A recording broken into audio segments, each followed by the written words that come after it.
History, nature, flora, fauna, and folklore. Who can bring all 5 of those together? Want to know? You'll meet him coming up next on Carolina People.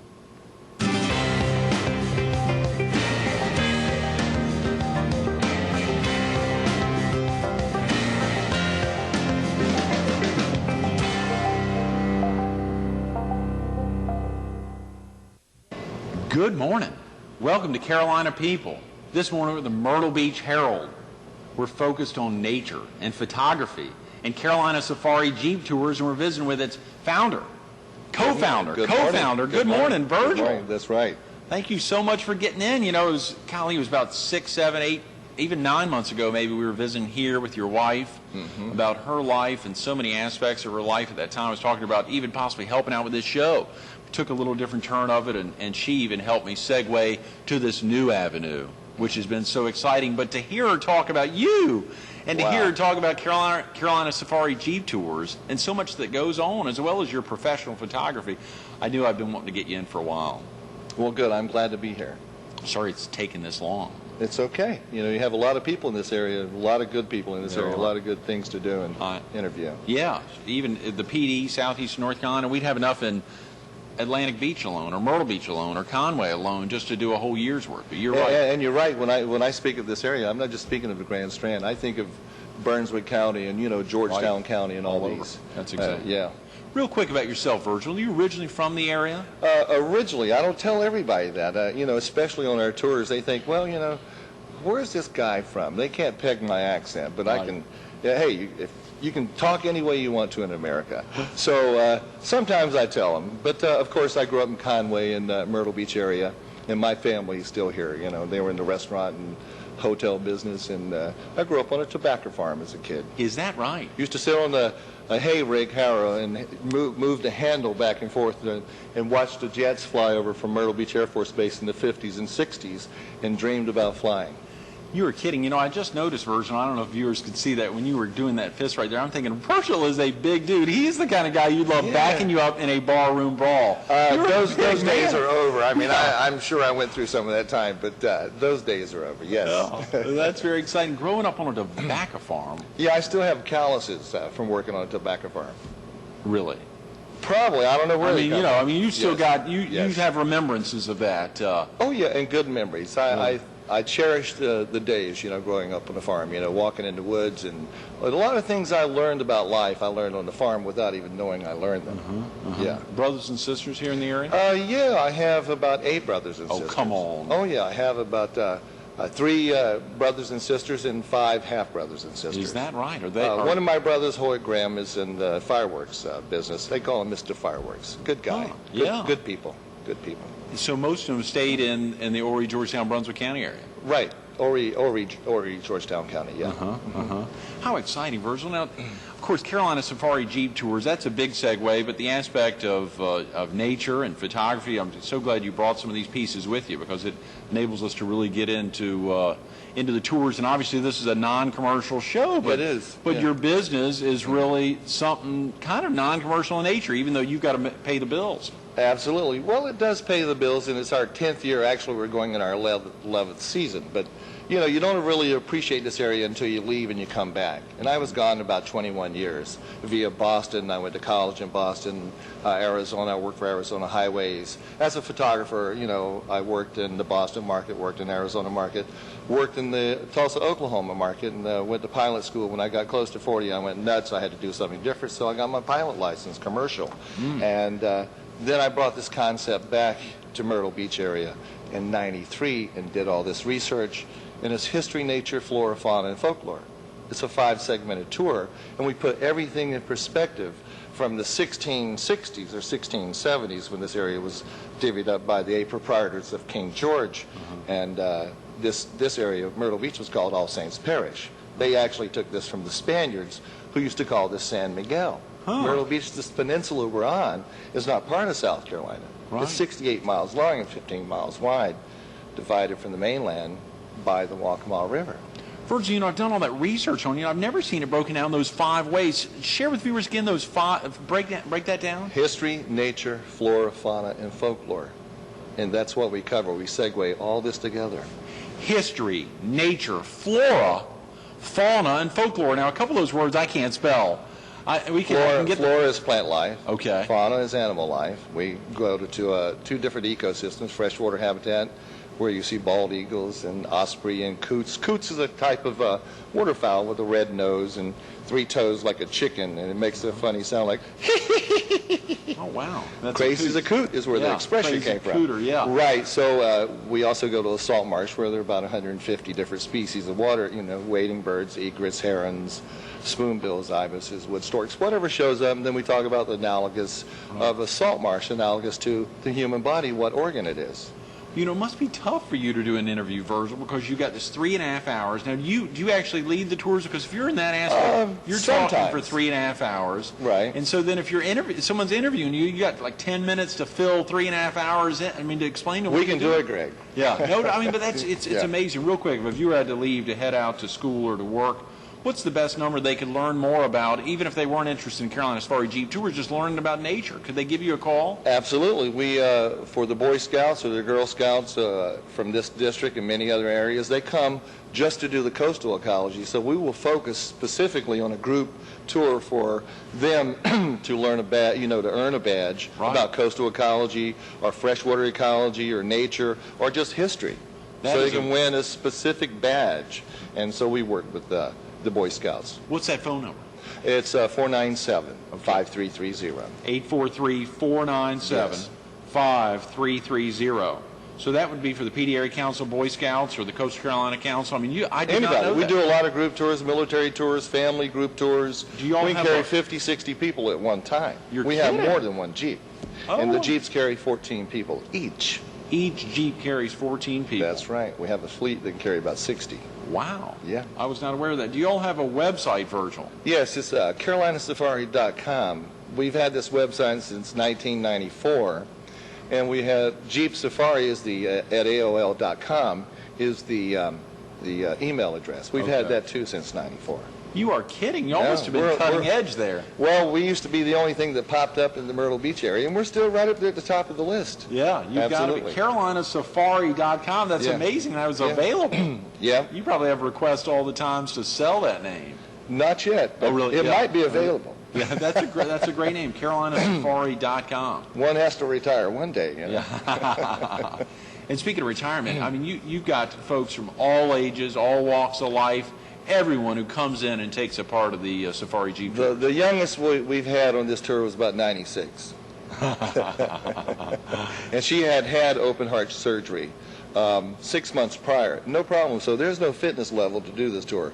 But we just don't ride around in the Jeeps as well. I mean, we do get out, like 2 or 3 places.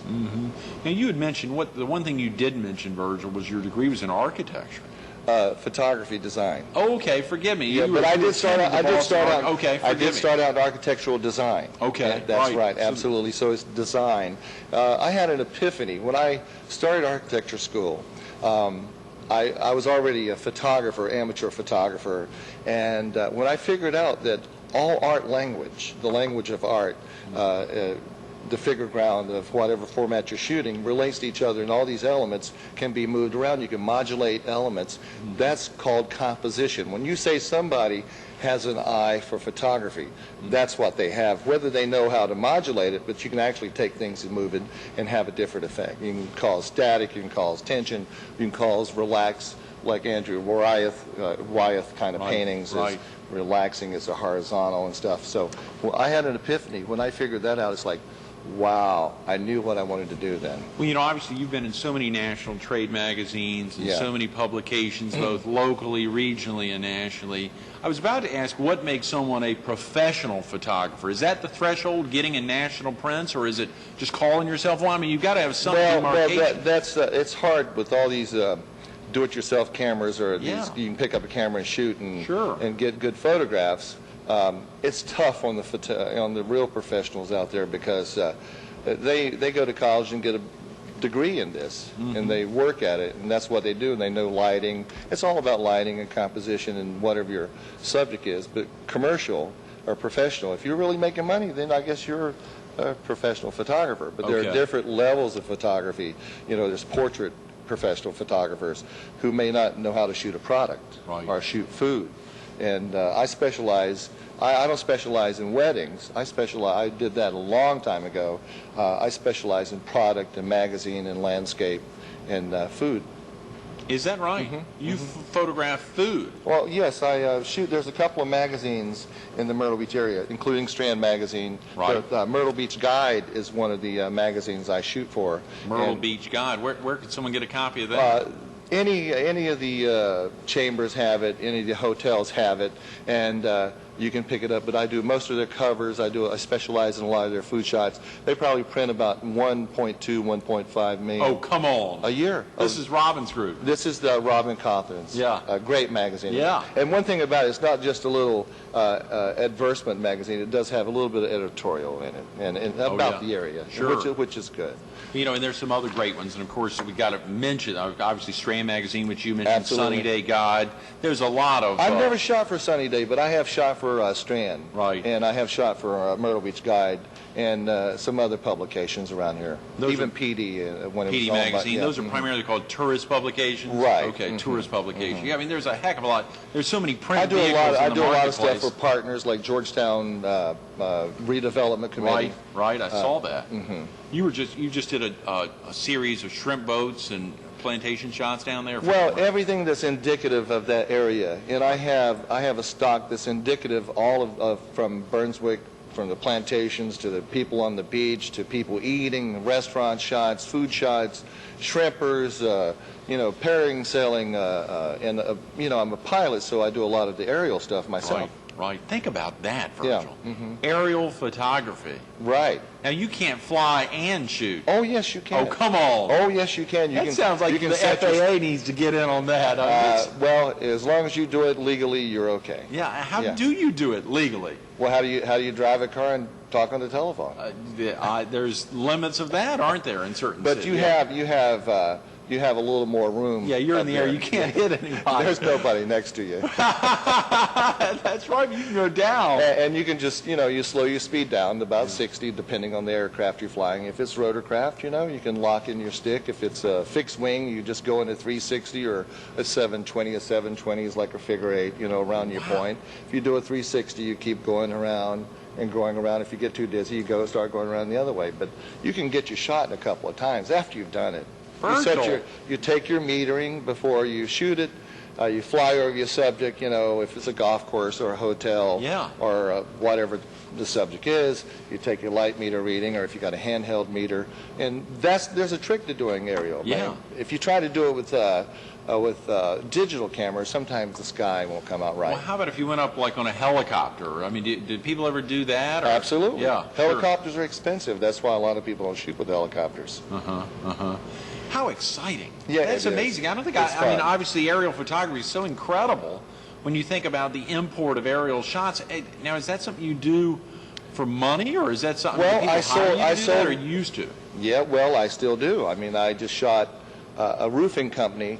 They hired me to shoot the VA hospital in Columbia, the VA hospital in Charleston, the Burgess Elementary School in Burgess Between here in Charleston, and the Mullins High School. So how do you get to all these places? And it's an aerial shot. So I had to rent a plane and then fly to all these places and find them and call in and set up the shot and shoot it. Wow. So I shot the Burgess shot, the Charleston VA shot, and then went straight from the VA shot in Charleston to Columbia. Oh, my Lord. And then I was running low on fuel on the way back, so I couldn't do the Mullins High School or the Marion High School.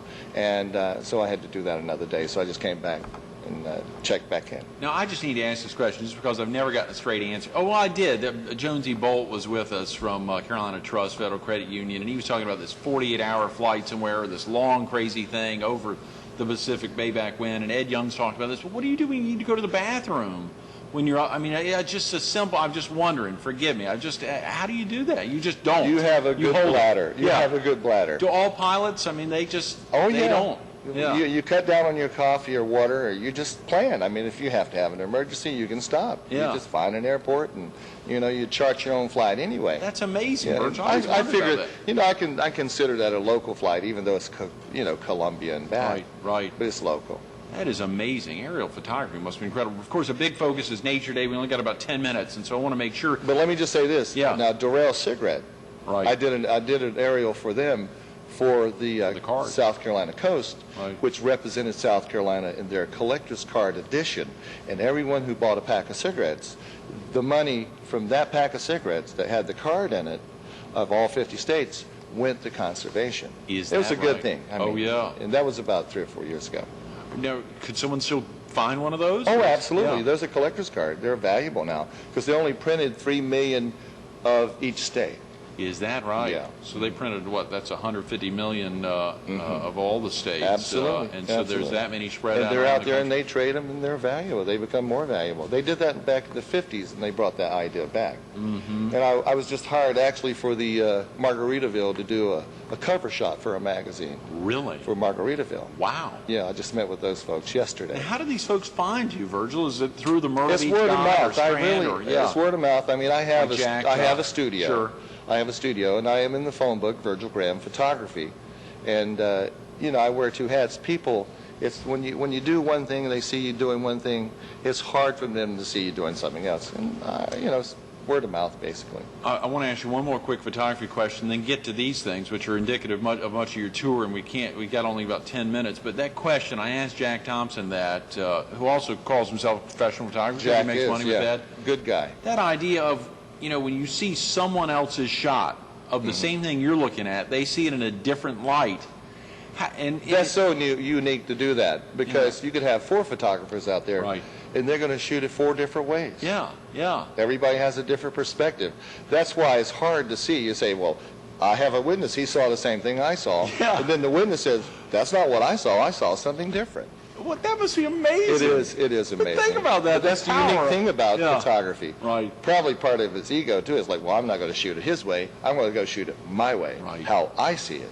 And that adds the creativity to it, Yeah, very a definitely. little twist to it. CarolinaSafari.com, the 843-497-5330. If someone was interested in a charity or otherwise, the Boy Scouts or Girl Scouts or so many groups that could contact you about doing that, that would be very exciting. How about some of the pieces that are with you here, Virgil? Are these included in the tour? Absolutely. I bring these on the tour. We have a photograph, of course, Alice Flagg. We go to All Saints Parish. By the way, this peninsula, like I said, was called All Saints Parish. This is a sweetgrass basket, and it's made here locally. And this is a disappearing folk art. You only find it around Mount Pleasant, Charleston. But when I was a kid growing up, you could find this out on 701 in Georgetown, Plantersville, Bucksport, between Conway. And African-American Massini Gardner raised me as a kid, and I learned a lot from her about the African American heritage.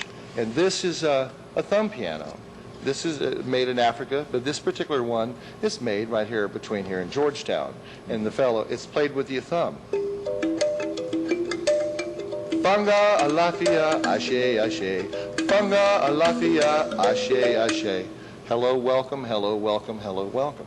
So we have a major African culture, not just here in South Carolina, but all the African Americans who were born and raised in South Carolina are Gullah descendants. But they weren't Gullah. Gullah is a combination of French, English, and African language mixed up together. And that's where the Gullah language comes from. Uncle Remus and Burgator and all this are stories of Gullah written phonically in English. I did not know that. That's why Gullah Gullah Island is filmed off of South Carolina. I didn't know that. First, we got 7 minutes. If you could, you said the tour's 3.5 hours. I know you're not doing it all the time, but if you could just give a viewer a sense, beginning to end, and can you do it in a few minutes? Just give them an idea of what they're seeing, because this is all about nature. Absolutely. Well, it's not just about, it's the segue of this peninsula from the Paleo Indians, the Shakora Indians, we call it. You'll see that name, Shakora Realty. Oh, yeah, Well, sure. this was Shakora property for over 10,000 years. The Spaniards showed up, Captain D'Allion showed up here about in 1500 and took this property from the Indians and started actually taking the Indians in slavery back to the Isle of Hispaniola, then back to Spain, okay? And they built 12 churches from the Cape Fear River, and after they finished that church, they rode whole day into South Carolina, which ended up being West Charleston, and built another church. And that city's called Monk's Corner. And then they continued to build 10 more churches in that time period. The last one they built was St. Augustine in 1567. So they went from San Miguel to the British showing up and taking this with the help of the Kiowa Indians. And then we start out with that, then we go up to the Revolutionary War, Frick's Neck, Little River. You're driving around while you... Well, we pick them up in Myrtle Beach. You get on the tour, make a reservation. We get you on the tour. We leave Myrtle Beach. You'll learn about the Turpentine Farm that Myrtle Beach used to be. We go to some plantations on the backside of Myrtle Beach. We go to 2 of the 35 islands. There were 4 islands up here off of Myrtle Beach people don't realize. You said 2 of 35 islands? There are 35 islands. Go to them? No, there are 35 islands off South Carolina. Right. There are 4 up here off of Myrtle Beach that we go to 2 of them.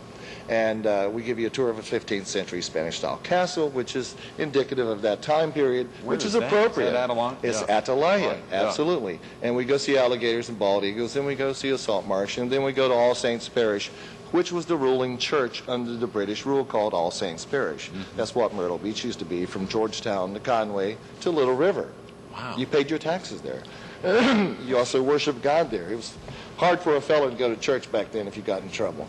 But it wasn't until 1788, 1789, George Washington was elected president, and it was about 1801 to 1803 that we finally built a courthouse called Horry County Courthouse. So we didn't have a courthouse prior to that. That is fascinating. And then we go to a plantation, drive you right down the Oak Line Alley, and show you the rice fields that the Africans were brought here for their technology of planting rice on the west coast of Africa. And that's why they were brought here by the British in the 17th century in great numbers. There were more Africans. There was 1 white to 45 Africans in South Carolina, coastal South Carolina, in the 17th century. That is incredible, Virgil. Well, you think about this. This is something you all can do, rain or shine. Really. Absolutely. The vehicles are made to protect They're covered. you. They're covered, absolutely. But they're open on the side so people can see everything. Yeah, and they're heated in the winter. Right. You know, we're coming into our fall season. The fall is absolutely beautiful. And the kids love it, even if they're too young to understand about the history and the nuances of it. It's a great perspective. It's a different perspective of this area. And I work closely with the Convention Bureau, the Chamber in South Carolina, PRT. Matter of fact, we're featured in South Carolina PRT's brochure. I should have brought one and showed you. But we do specialize in gullah tours up here in the northeast corner of South Carolina. Golly, with your historian background, so many aspects of your life, obviously the history nature tour is such But a let me great interject. fit. Let me interject this. This is a photographer's perspective. So the venues and the vistas that we go to are absolutely beautiful. Beautiful open salt marshes, beautiful open wetlands, and the plantations and the old church, All Saints. We have some Revolutionary War people buried there. We have a couple of lieutenant governors buried there. James Dickey is buried there, the guy who wrote the book Deliverance. He was a professor at USC. Alice Flagg, whose family owned Watchusall Plantation, is buried there. Plowden Weston, who built Snow Hill, that the Burses owned in Conway, bought that. F.W. Burse bought that from Plowden Weston's widow because he passed away in 1864. Wow, Virgil, so we segue all that together. Yeah, you've got that segue. I remember eating out at y'all's house on a Sunday, and you and Sage and I heading out to the water, saying, come on, Greg, you're not going to get mosquito torn up or anything. That's right. You'll enjoy this. And it was amazing. It was great getting out there, but being out on the water and to hear you talk about it with that passion, Sage is starting to pick a lot of that up now. I hope so. I told her, I said, everything we do for our children anyway. So she'll be somebody's boss one day. Yeah, I can. But I'm not anybody's boss. Actually, we're a team. All the safari people. I said, listen, guys, we got to go out there, and I train my guides. They're all certified on this, and we're all a team. Now, does Valerie have does she have a good feel of this? She does. She's done tours and all as well. Yeah, absolutely. What a great team. Thank you. Absolutely. She's a great woman, Valerie is. You think back to growing up on a farm in this area, and obviously seeing the area change so much. Is it tough for you on an eco side to look and see a heck of a lot of development, to see a lot of things encroaching? I guess because it's such a gigantic county, there's always a lot of room. Well, we figured this county's 60 miles square. 80% of it's undeveloped. So that's still a lot of wetland. Still, you know, the waterfowl who are coming in September and October. A lot of this rice grows wild still, and these birds reseed it. They eat this rice. They've been doing it for hundreds of years, and of course they had the shoo-shoo birders out in the fields before, but they're not there anymore. So they plant the rice themselves. They fertilize it, and then they move on. We're the stopping off point on the Atlantic Flyway from Canada to South America. We're halfway. South Carolina is halfway exactly to South America. So these birds come and rest. They eat for September, October, November. Most of them move on. Some stay. Geese, you know, and the ducks, any kind of aquatic waterfowl you can imagine. That's great, Virgil. I hate to wrap with birds, but we got to wrap up. Thanks so much for being with us Thank you, this Greg. morning. Thank you. Absolutely. Give Carolina Safari a call. Stay tuned to more Carolina People with Virgil Graham coming up next.